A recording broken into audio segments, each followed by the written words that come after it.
ఉన్న ఆస్తిపాస్తులు మొత్తం నందుగాడి పేరు మీదే ఉన్నాయి. ఆస్తిపాస్తులన్నీ అతగాడేం సంపాదించలేదు, మా తాతల సొత్తు. ఇంకెక్కడున్నాయి మీ తాత ఆస్తులు? ఊరు నుంచి వ్యాపారం మొదలు పెట్టడానికి మీ నాన్నగారు హైదరాబాద్ వచ్చేటప్పుడు వాళ్ళ నాన్నగారు సంపాదించిన ఆస్తులు మొత్తం అమ్మేసి ఇక్కడికొచ్చి పెట్టుబడిగా పెట్టాడు. ఆ పెట్టుబడిగా పెట్టిన వ్యాపారాలు, అంతకు ముందున్న ఆస్తులు మొత్తం నందు పేరు మీదే రాశాడు. చట్టపరంగా చూస్తే అందులో చాలా చిక్కులున్నాయి. నువ్వు వాటా కావాలని కోర్టుకు వెళితే అది తేలడానికి ఎన్నేళ్లు పడుతుందో ఎవ్వరికీ తెలీదు. కోర్టుకెక్కితే పోయే పరువు సంగతి దేవుడెరుగు. వచ్చే ఆస్తి ఎంతో మనకే తెలీదు. చూడు శృతి, నీ బాధ కోపం నాకు అర్థమవుతున్నాయే, కాని నువ్వు ఆవేశపడకుండా కాస్త స్థిమితంగా ఉండు. ఏదో ఒక మంచి ఆలోచన చేద్దాం. అర్థమైందా?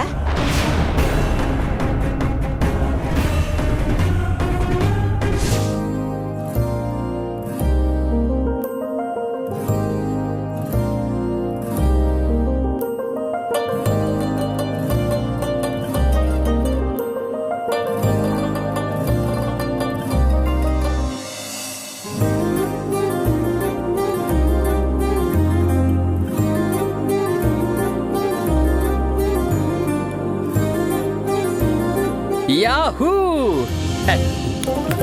రే, ఏంట్రా కోతేమైనా కరిచిందా? ఏంటలా గెంతుకుంటూ వస్తున్నావు? మనసే ఒక కోతి బాసు. దానికి సంతోషం వస్తే పట్టపగ్గాలుండవు, ఒకచోట తిన్నగా ఉండలేదు. ఇవాళ మీరు మేడం కలిసొచ్చి మా అత్తగారిని కన్విన్స్ చేయకుండా ఉండుంటే సంపు నాకు దక్కేదే కాదు. మీరు గాని పెద్ద మనసు చేసుకోకుండా ఉండుంటే ఈ రూతరుగాడు భగ్న ప్రేమికుడు అయ్యేవాడు. జీవితాంతం బాలబ్రహ్మచారిలాగా ఏకాకిగానే మిగిలిపోయేవాడు.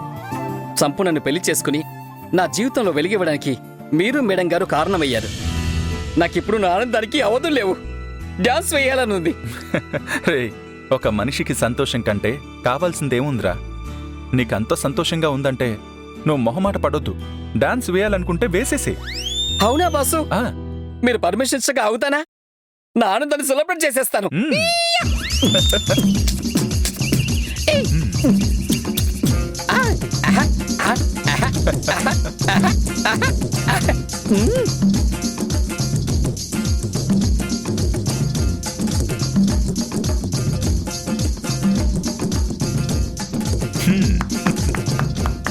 అబ్బాబ్బాబ్బా, ఏం డాన్స్ చేస్తున్నావురా? సంతోషానికి చలి జ్వరం వచ్చినట్టు ఏం డాన్స్ చేస్తున్నావురా? బా! అవునా బాసు? నాకు అసలు ఊపు ఆగట్లేదు బాసు. నేను కోరుకున్నది కూడా అదేరా. నువ్వు సంతోషంగా ఉండాలి. నీ సంతోషమే నా సంతోషం. బాసు, నేనంటే మీకెంత లవ్వు. మీ గొప్ప మనసుతో బ్రేకప్ కాబోయిన నా పెళ్లిని ప్యాచప్ చేశారు. అలాగే ఇంకాస్త పెద్ద మనసు చేసుకుని ఈ అకౌంట్ డిపార్ట్మెంట్తో చెప్పి నా జీతం కూడా వేయించేస్తే మరింత సంతోషంగా ఉంటాను బాసు. ఒరే, ఇంకా జీతం అంటావేంట్రా? నేనసలు మీ అత్తారింటికొచ్చి మాట్లాడి కాంప్రమైజ్ చేయడానికి కారణం ఏంటి అనుకున్నావు?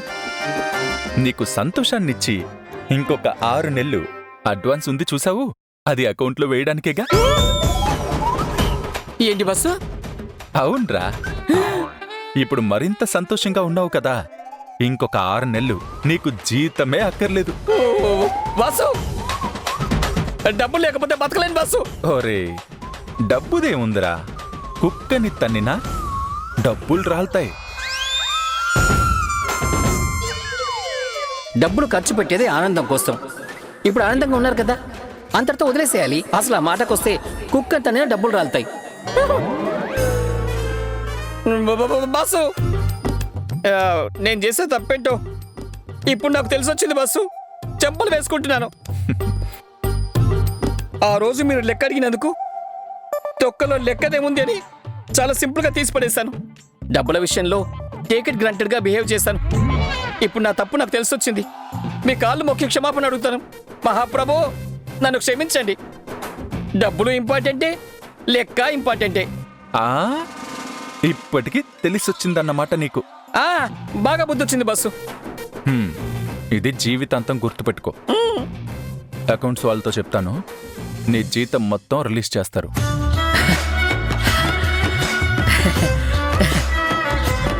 అలాగే నీ పెళ్ళికి కావాల్సిన అడ్వాన్స్ కూడా తీసుకో.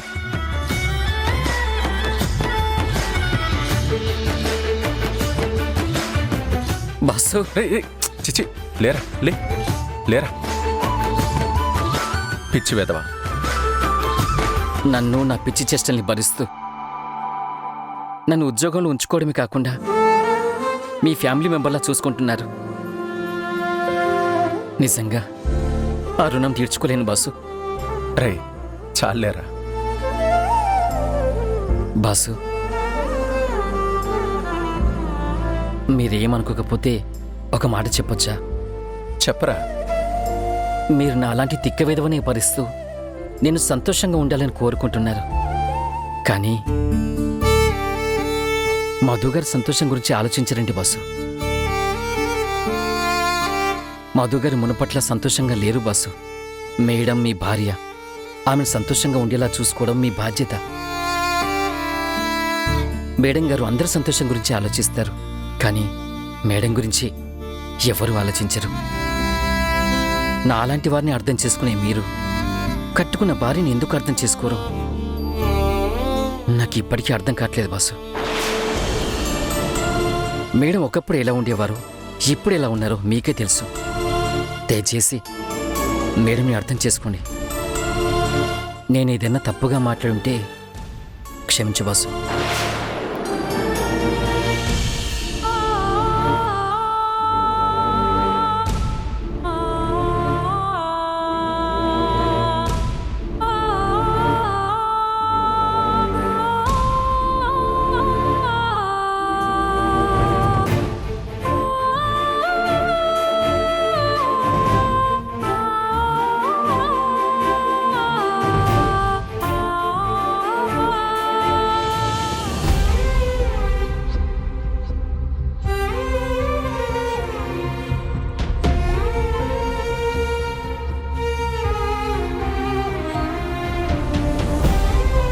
మధు ఒకప్పట్లో అన్నిటినీ చాలా ఈజీగా తీసుకుంటూ చలాకీగా ఆనందంగా ఎంతో సంతోషంగా ఉండేది.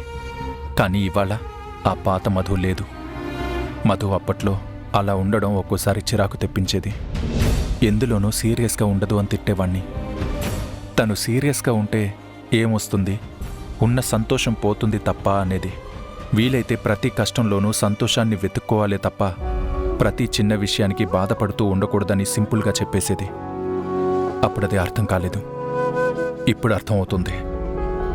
మధులా సంతోషంగా ఉండడం అందరికీ సాధ్యమయ్యే విషయం కాదు. అలాంటి మధు ఇవాళ సంతోషాన్ని కోల్పోవడానికి పరోక్షంగా నేనే కారణం. నా తప్పు నేనే సరిదిద్దుకోవాలి. తనని సంతోషంగా ఉండేలా చూసుకోవాలి. పాత మధుని మళ్ళీ తిరిగి బతికించుకోవాలి.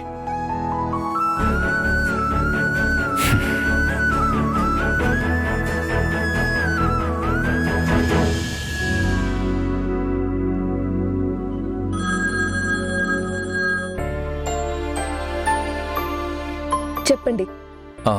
ఒకసారి నా క్యాబిన్కి రావా? వస్తున్నా.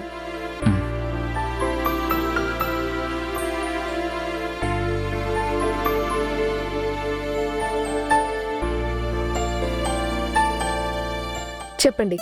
మనం కాఫీ యాడ్ని త్వరలో లాంచ్ చేయాలి కదా, ఒకసారి ఆ యాడ్ని చూద్దామా? ఆ యాడ్ని ఆల్రెడీ మీకు మెయిల్ చేయించాను.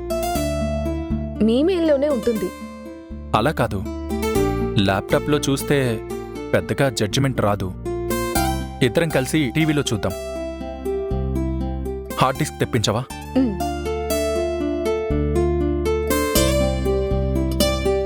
Hello madam. సంపు, ఒకసారి ఆ యాడ్కి సంబంధించిన హార్డ్ డిస్క్ తీసుకురావా? అలాగే మేడం. సాంప్రదాయని హార్డ్ డిస్క్ తీసుకొస్తుంది.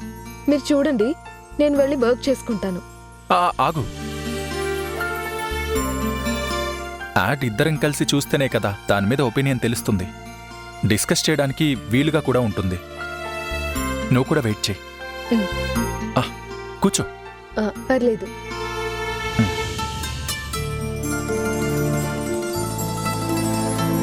ఏంటి బాసు, యాడ్ చూడ్డానికి హార్డ్ డిస్క్ తీసుకురమ్మన్నారంట? ఇప్పుడే కనెక్ట్ చేస్తాను.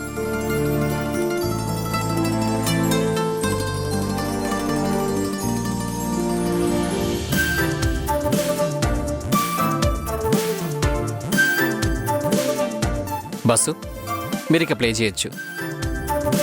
సంపు, మనిద్దరం బాసు మేడంతో కలిసి యాడ్ చూస్తున్న దాన్ని ఒక సెల్ఫీ వీడియో తీసి పెట్టుకుందాం. రే, ఏం చేస్తున్నావు? మీతో కలిసి యాడ్ చూడడం ఒక ఎక్స్పీరియన్స్ బాసు. మీ జంట మా జంట, ఇద్దరు బాసులు, ఇద్దరు పిఏలు. ఈ వీడియో చూస్తూ యాడ్ రిలీజ్ అయిన తర్వాత దీన్ని మా సోషల్ మీడియా అకౌంట్లో పెడితే మాకు లైక్లు వస్తాయి బాసు. రే, అలాంటివేమి చేయకు. ఇఫ్ యూ డోంట్ మైండ్, నువ్వు సంపు కాస్త బయట వెయిట్ చేస్తారా? Okay boss. సంపు, ఆగండి. ఎందుకు? వాళ్ళని ఉండనివ్వండి. వాళ్ళు యాడ్ చూస్తే వాళ్ళిద్దరు ఒపీనియన్ కూడా తెలుస్తుంది. వాళ్ళు తర్వాత చూస్తారులే. పర్లేదు మేడం, మేము తర్వాత చూస్తాం. You please carry on. సంపు రా.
నేను ఈ యాడ్ ప్లాన్ చేసేటప్పుడు బాగుందని అనుకున్నాను, కానీ ఇప్పుడు చూస్తుంటే తెలుస్తుంది ఈ యాడ్ కాన్సెప్ట్ ఇందులో నేను యాక్ట్ చేయడం కరెక్ట్గా లేదు. కాన్సెప్ట్ మార్చి మోడల్ని మార్చి మళ్ళీ వేరే యాడ్ చేస్తే బాగుంటుంది అనుకుంటున్నా. నో నో నో నో, ఈ యాడే పర్ఫెక్ట్గా ఉంది. యాక్చువల్గా నువ్వు ఈ కాన్సెప్ట్ చెప్పినప్పుడు నాకు పెద్దగా కనెక్ట్ అవ్వలేదు, నమ్మకం కూడా లేదు. కానీ ఇప్పుడు అది మనసుకి ఎంత దగ్గరవుతుంది అనేది ఇప్పుడు అర్థమవుతుంది. ఈ యాడే లాంచ్ చేయాలి మనం. ప్రమోషన్ డేట్స్ నేను ఫిక్స్ చేస్తాను. నువ్వు ఈ యాడ్ని చాలా అద్భుతంగా తీసావు. ప్రొఫెషనల్ డైరెక్టర్స్ కంటే చాలా బాగా తీసావు. నీ క్రియేటివిటీ, ఐడియాతో పాటు నీలో ఉన్న ఒక తెలియని మొండితనం, ఒక ఇన్నోసెన్స్ ఈ ప్రోడక్ట్ని ఇంత బాగా తీసుకొచ్చిందని నమ్ముతున్నాను. నీలో ఉన్న ఈ టాలెంట్ని నువ్వింకా మెరుగుపరచుకోవచ్చు, ఇంకా గొప్పగా రావచ్చు. థ్యాంక్స్. నేను వెళ్ళి వర్క్ చూసుకుంటాను.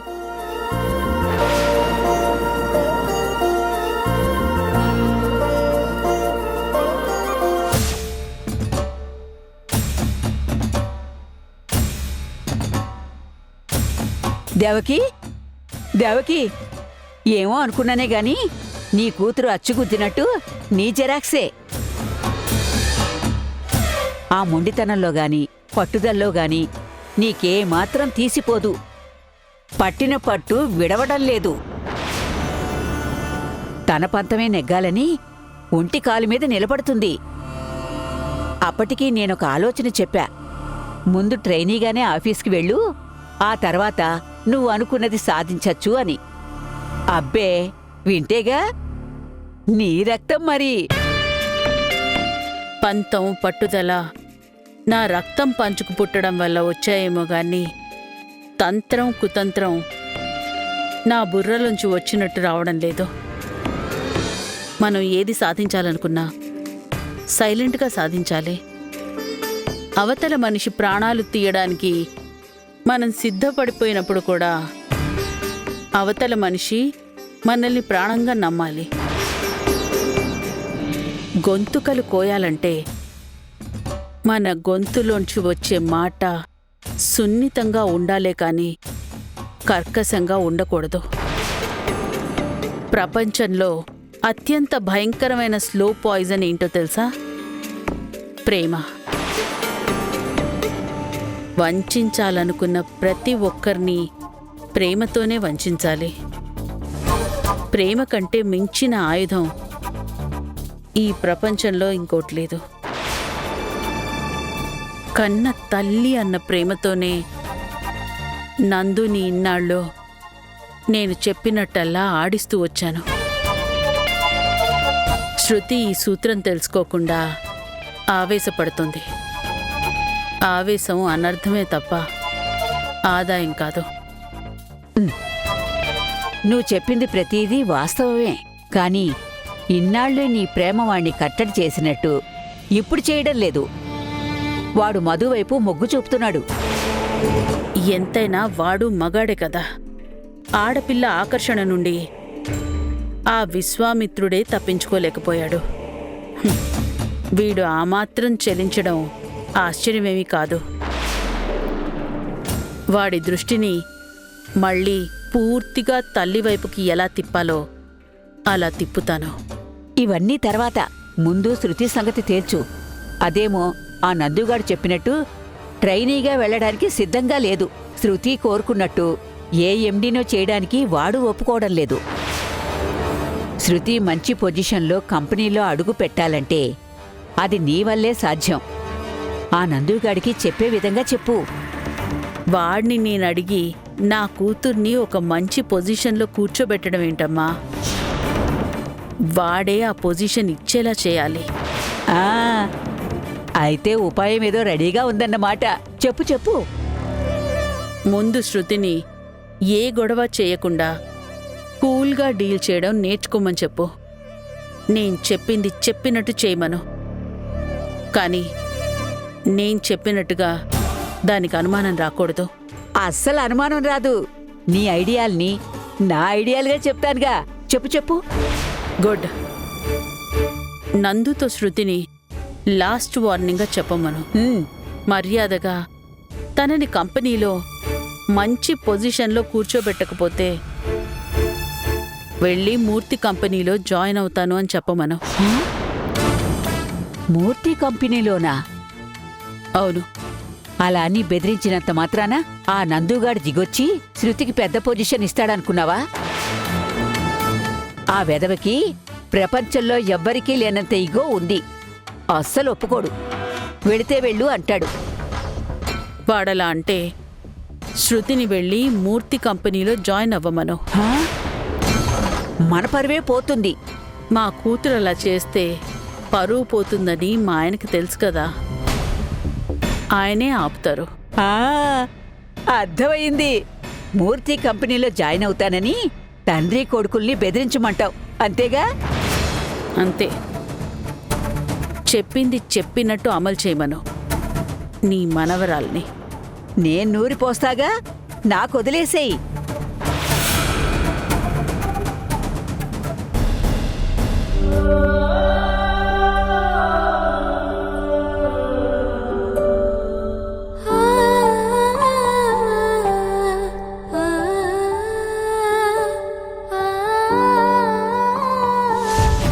ఇద్దరి మధ్య అనవసరమైన ఆర్గ్యుమెంట్స్ తోటి చిరాకు తెప్పించుకోకుండా అవసరమైన విషయాన్ని స్లిప్లో రాసి నోటీస్ బోర్డులో పెట్టాలి.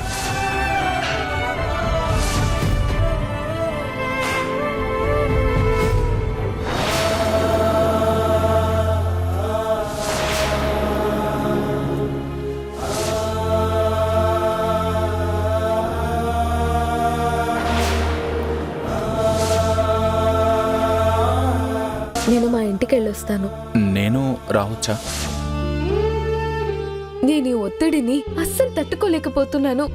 ఎవ్వరు నన్ను ఏమనుకున్నా, ఎందరు నన్ను ఏమన్నా, ఆయన ఒక్కరు నన్ను అర్థం చేసుకుంటే చాలని ఆయన కోసమే నన్ను, నా ప్రవర్తనని కూడా మార్చుకొని కొన్ని విషయాల్లో నా ఆశలకి విరుద్ధంగా ఉన్నా దాని ప్రకారంగా నడుచుకోవడానికి ఎంతో ప్రయత్నించాను. ఈ క్రమంలో నన్ను నేను కోల్పోతున్నా కూడా ఆయనతో కలిసి నేను బావుండాలి, మా రిలేషన్షిప్ బావుండాలని ఎంతో తాపత్రయపడ్డా. కానీ ఆయన నన్ను ఎంత చులకనగా చూస్తున్నారు. నేను దగ్గరవ్వాలని ప్రయత్నిస్తున్న కొద్దీ నన్ను చాలా తేలిగ్గా తీసుకుంటున్నారు.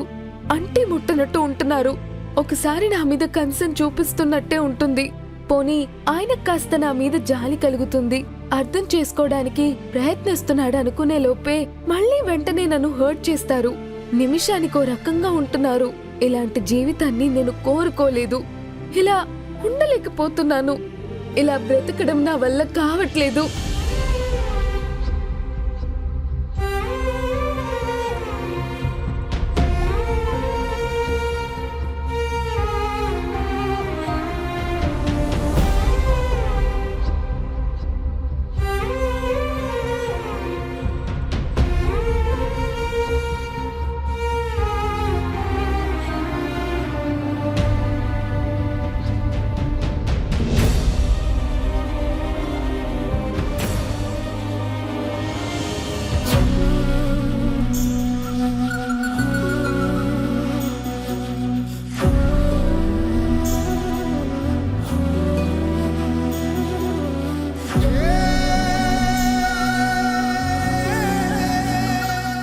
నాకు నగల్లో డబ్బులో ఇవేమీ వద్దు.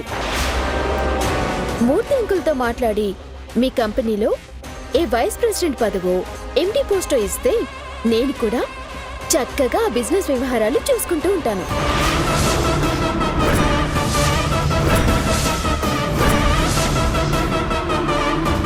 తిక్కగా ఉందా? ఆ కంపెనీలో పోస్టింగ్ అడుగుతున్నాను అంతే. Shut up!